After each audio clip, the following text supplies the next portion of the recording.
Hi friends, இன்றைக்கி வந்து பார்த்திங்கன்னா பெருமாள் கோயில் போயிருந்தேன்.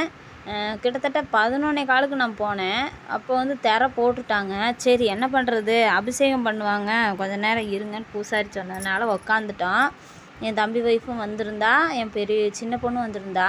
சரின்னு சொல்லிவிட்டு காலையிலே நம்ம முருகரை தரிசனம் பண்ணிட்டு தான் போனேன். அப்புறம் வந்து பார்த்திங்கன்னா இன்றைக்கி சனிக்கிழமை, கண்டிப்பாக பெருமாள் கோயில் போனால் நல்லதுன்னு சொல்லிவிட்டு நான் போனேன். அபிஷேகம் நடந்தது. வீடியோ எடுக்கக்கூடாதுன்னு சொன்னாங்க. தெரியாமல் வச்சு எடுத்ததுனால ஆடி ஆடி காமிக்கிறேன்.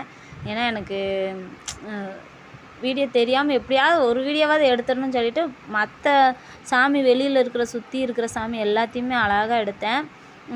ஏதோ தெரிஞ்ச அளவுக்கு எடுத்துருக்குறேன்.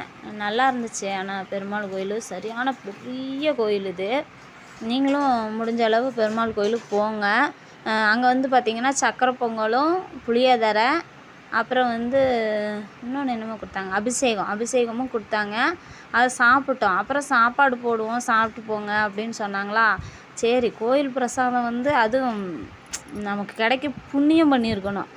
அதனால தான் சரி என்னன்னா சரி இன்றைக்கி சாப்பிடாமல் போகிறதில்ல அப்படின்னு சொல்லிட்டு சாப்பிட்டு நல்லா இலை போட்டு, இலையில வந்து புடலங்காய் கூட்டு, அப்புறம் வந்து சாப்பாடு, சாம்பார், ரசம், மோர், அப்புறம் ஒரு போண்டா ஒன்று வச்சுருந்தாங்க. அப்புறம் வந்து பார்த்திங்கன்னா உப்பு வச்சாங்க, பாயாசம் கொடுத்தாங்க. நல்லா சாப்பிட்டு வந்துட்டோம். நிறைய பேர் நின்னாங்க. பரவாயில்ல, நல்லா கவனிக்கிறாங்க. சாப்பாடு வந்து இன்னும் வேணுமான்னு போட்டாங்க. ஆனால் எனக்கு ஒரு தடவை வாங்கினதே போதும், அதுக்கு மேலெல்லாம் நம்மளுக்கு தொண்டையில் இறங்காதுன்னு சொல்லிட்டு சாப்பிட்டு நாங்கள் வந்துட்டோம். இன்றைக்கி வந்து கோயிலில் எடுத்த வீடியோவை நான் பெரிய வீடியோவை போஸ்ட் பண்ண போகிறேன். இனிமேல் தான் அதை எடிட் பண்ணி போடுவேன். கண்டிப்பாக நீங்கள் போய் செக் பண்ணி பார்த்துட்டு எனக்கு லைக் பண்ணுங்கள், கமெண்ட் பண்ணுங்கள். வேறு ஏதாவது டவுட் இருந்தாலும் கமெண்ட் பண்ணுங்கள். கேட்காதீங்க, நேரில் பார்த்து கேட்காதீங்க. எதாக இருந்தாலும் கமெண்ட்டில் சொல்லுங்கள், நான் அதுக்கு பதில் சொல்கிறேன். நிறைய பேர் வந்திருந்தாங்க. இன்றைக்கி பார்த்திங்கன்னா ஒரு 100% அப்படின்னா அதில் 30% தான் பெண்கள் வந்திருந்தாங்க. மீதி 70% ஆண்கள் தான் வந்திருந்தாங்க. எல்லோரும் கையில் துளசி மாலையை வச்சுட்டு நின்னாங்க. நானும் துளசி மாலை ஒன்று வாங்கி போட்டேன். சின்ன சின்ன குழந்தைங்கள்லாம் வந்திருந்தாங்க.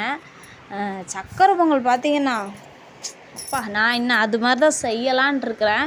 அடுத்து வந்து வர்ற 28ஆம் தேதி சங்கடா சதுர்த்தி வருது. அன்னைக்கு விநாயகர் கோயிலுக்கு அதே மாதிரி தித்திப்பாக அப்படியே வாயில் வச்சோன்னே கரையிற மாதிரி சக்கரை பொங்கல் செய்யலான்ட்டு இருக்கிறேன். போன தடவை சக்கரை பொங்கல் செஞ்சு இந்த தடவை வேறு எதாவது செய்யலான்னு பார்த்தா இல்லை, பரவாயில்ல, சக்கரை பொங்கல் செஞ்சு சுண்டல் ஏதாவது செஞ்சுக்கலான் இருக்கேன். பாய் ஃப்ரெண்ட்ஸ், இந்த வீடியோ பிடிச்சா லைக் பண்ணுங்கள்.